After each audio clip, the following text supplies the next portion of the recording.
Список запрещенных вещей в нашей стране продолжает пополняться. Если раньше штрафы и сутки давали за чтение книг или чаепитие в публичном месте, то теперь режим решил пойти дальше и испортить жизнь сладкоежкам. В Минске были задержаны двое парней за то, что шли и ели конфеты в фабрике «Коммунарка». Сотрудников милиции смутил тот факт, что обертка у конфет была БЧБ цвета.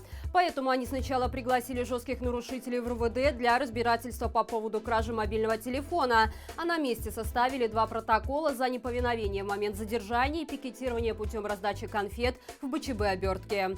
После задержанных отправили в полуподвальное помещение, но к моменту, когда истекали уже 72 часа, на молодых людей составили новые протоколы за то, что они якобы из хулиганских побуждений в РУВД устроили скандал.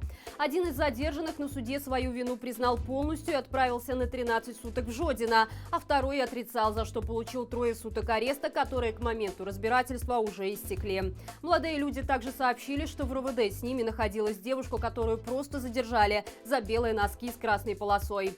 Интересно, заставит ли после этого «Коммунарку» сменить свой логотип на красно-зеленые цвета? В нашей стране такое вполне возможно.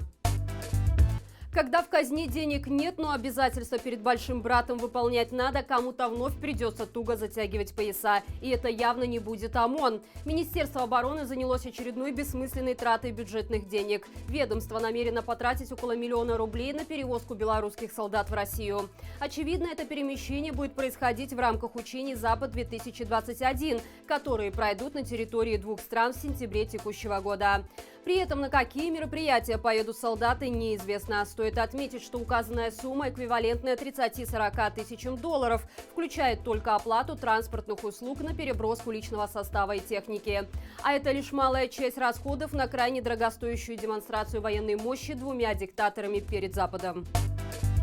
Львов отказался от покупки 100 белорусских МАЗов. Об этом на своей странице в Фейсбуке сообщил мэр города Андрей Садовой, добавив, что Украина не имеет права финансировать режим. Политик призвал украинские власти сделать все возможное для поддержания отечественного производителя, чтобы развивать машиностроительную отрасль в стране, а также избежать оттока рабочей силы за границу.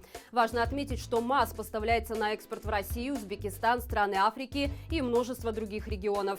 Завод неоднократно сообщал о заинтересованности поставок со стороны различных стран, включая Сербию и Румынию. Однако, несмотря на такой, казалось бы, большой спрос, МАЗ все равно входит в список убыточных предприятий страны. Только за 2019 год его чистая прибыль составила всего 33 тысячи рублей, в то время как долг по кредитам и займам 418 миллионов рублей. По словам экспертов, МАЗ является иждивенцем на теле налогоплательщика, поэтому отказ Львова от его продукции очень сильно усугубит и без того непростую экономическую ситуацию на предприятии. И уже на следующий Новый год рабочим вряд ли смогут подарить даже тряпки, как это было в конце прошлого года. Белорусским чиновникам вслед за российскими, очевидно, придется возвращаться к старым добрым селекторным совещаниям. Для них больше не будут доступны видеоконференции по Zoom. Американская компания запретила своим дистрибьюторам продавать доступ к сервису госучреждениям на территории СНГ. Такое решение связано с санкционными рисками, которые несет любое взаимодействие с диктаторскими режимами. В частности, для компании Zoom Video Communications США является главным рынком, а выручка от продажи услуг на территории России и СНГ составляет чуть более 1%. Поставщик коммуникационных технологий готов пожертвовать столь незначительной долей прибыли, чтобы избежать ущерба для своего имиджа. Кроме того, представители Zoom отмечают, что политика компании не подразумевает работу на токсичных рынках. В нашей стране от такого решения могут пострадать прежде всего учебные заведения, которые работают в дистанционном формате. Россия, в свою очередь, намерена решать эту проблему с помощью собственных наноразработок из Сколково. И, вероятно, Лукашенко вновь придется просить у кремлевского хозяина поделиться инновациями, поскольку собственный IT-сектор он фактически уничтожил. В белорусских школах из года в год происходит одна и та же ситуация. Денег не хватает не то что на ремонт морально устаревших советских интерьеров, но даже на ложки с вилками. В распоряжение ряда телеграм-каналов попали скриншоты из чата, где руководство учреждений просит, чтобы родители скинулись уже на следующий учебный год.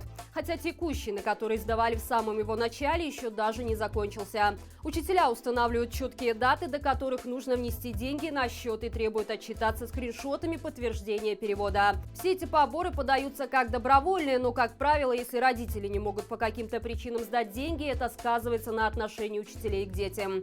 Именно поэтому многим родителям, у которых семейный бюджет расписан до копейки, из-за таких внеплановых требований внести очередной транш на салфетки, мыло, краску и прочий инвентарь, приходится влезать в долги. К слову, обеспечением учебных учреждений всем необходимым обязано заниматься Министерство образования. Вот только когда бюджетные средства улетают на оплату заграничных путевок к солдатам и квартиры для пропагандистов, на образование ничего не остается.